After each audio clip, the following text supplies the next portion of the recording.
In African countries, up to now, conflicts between factions are still extremely tense, with opposing forces shooting and killing each other without mercy. And no matter what happened, they did not lower their guns in case they could shoot at any time. But strangely enough, when he saw the red door with the yellow star coming, immediately no more gunshots rang out. In the violent Central Africa region, too, UN vehicles passing through rebel checkpoints were also made difficult. But if there are officers, wear shirts with Vietnamese words printed on them, will be enthusiastically invited over with smiles.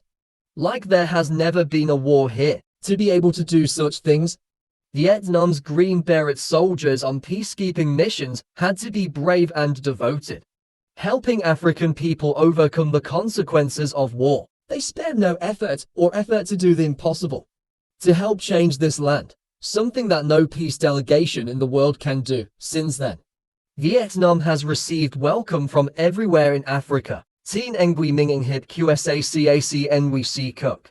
TSI Ngui Dan Si Bay, Hey BCTK LA Mat LCC Long Phi Phi Now Hang Tham Ja Chin Se. TTC Achido Dan Cho LACSD Sao Vang Mat Se Kin Ching Hne. Those are magical stories, originating from two sacred Vietnamese words, Lieutenant Colonel Loeng Ngoc Sun, a soldier with a blue helmet, on a peacekeeping mission in South Sudan, shared. Before leaving for the Central African Republic on duty for the 2017-2018 term, he could not have imagined that, in a faraway African country, with poverty, chaos, and disease, the word Vietnam would be mentioned so much by people. Just two words, but here, its connotation is the whole country, people, history of Vietnam, and President Ho Chi Minh is a general of martial arts, according to Lieutenant Colonel Sun. Perhaps the most sincere and impressive comment that makes anyone who hears it feel proud to be Vietnamese is the words of Major General Chor Daniel Siddiqui, Deputy Military Commander of MINUSCA Mission, told him, "I know a lot about Vietnam. I love you guys very much. I also read and learned a lot about generals and President Ho Chi Minh. I do not admire Vietnam's history of war to protect the fatherland, and I am especially impressed with the Minh Phu campaign. I really admire General Giap's talent. I always use his image to strive for." Decades ago, Vietnam's struggle for national independence under the leadership of President Ho Chi Minh had a strong impact on many peoples in the Middle East and Africa. Historically, the Central African Republic and Vietnam have many similarities. Therefore, before people here met Vietnamese soldiers, they heard about Ho Chi Minh, about Vietnam, the heroic country. Lieutenant Colonel Vu Van Heep, who also completed his mission in South Sudan, returned to share that Vietnam's reputation through wars is very great. Central African people see a militarily strong Vietnam and think that Vietnam's soldiers are good at fighting and resilient. When doing work where they know they are Vietnamese, they appear to be more cooperative. Therefore, those two words became a special badge, helping Vietnamese Green Beret soldiers here receive a friendly welcome. Even when passing through the military checkpoints, Lieutenant Colonel Loeng Ngoc Sun added that along the way, he had to encounter both opposition forces and government troops. Every time they see a United Nations vehicle pass through a checkpoint, they often search very carefully. However, when they saw a vehicle with a red flag with stars on it, the officer wore a fabric badge with the word Vietnam on the chest. The group of guard soldiers will immediately let you go. Every time that happens, Vietnamese Green Beret soldiers feel like they have a special card in their hands, thanks to that special affection of the Central African people. Vietnamese officers are often promoted to lead United Nations convoys. Every time they go through security, they offer to teach them Vietnamese greetings, the word hello, which they say every time they meet us. Even though he couldn't hear clearly, it was enough to create closeness and connection between the two sides. Mr. Sun emotionally recalled, that kind of emotional bond is probably passed on by African people to their children on the way from home to the mission. The day children often ran out to shake hands with Vietnamese officers.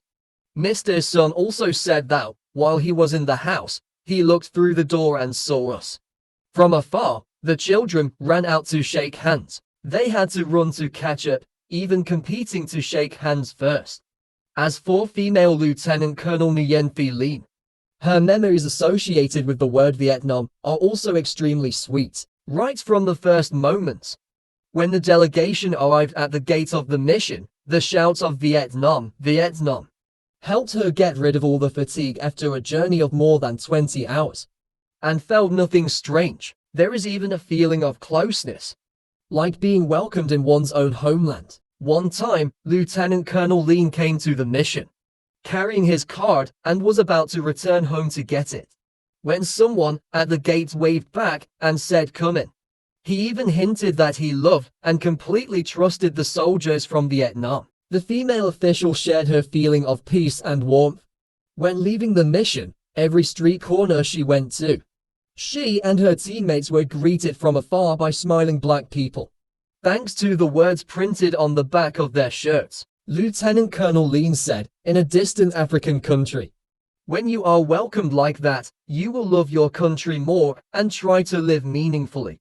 Try to spread love and inspiration to everyone, everybody." The special badge that Vietnamese green-nosed foreign officials have in the remote Central African country, full of violence and poverty, not only comes from the heroic historical tradition of the Vietnamese people, but is also cultivated over time, day-by-day work activities. The close gestures of modern soldiers like their compatriots, Vietnamese officials sound the word, teaching indigenous people to grow vegetables and make cakes, instructing them to organize their lives, maintain hygiene, and ensure good health. When I went to exercise in the afternoon with some Vietnamese hospital staff, international friends recognized them and said hello.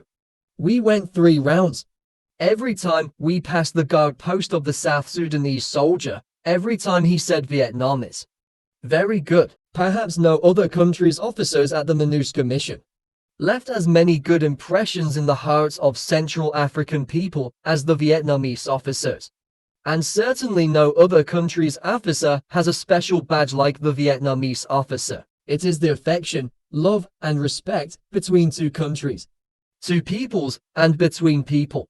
Those officers did a good job in the culture of Uncle Ho's soldiers, always being close to the people and loving them like their own relatives, to always be appreciated, trusted, and loved by the people. Delegations from many other countries at the peace border also greatly respect what Vietnam has done. Mr. Rishi Shamwan, an Indian, said goodbye to a Vietnamese delegation and returned to his country. "Let me take my hat off to you guys who turn nothing into something.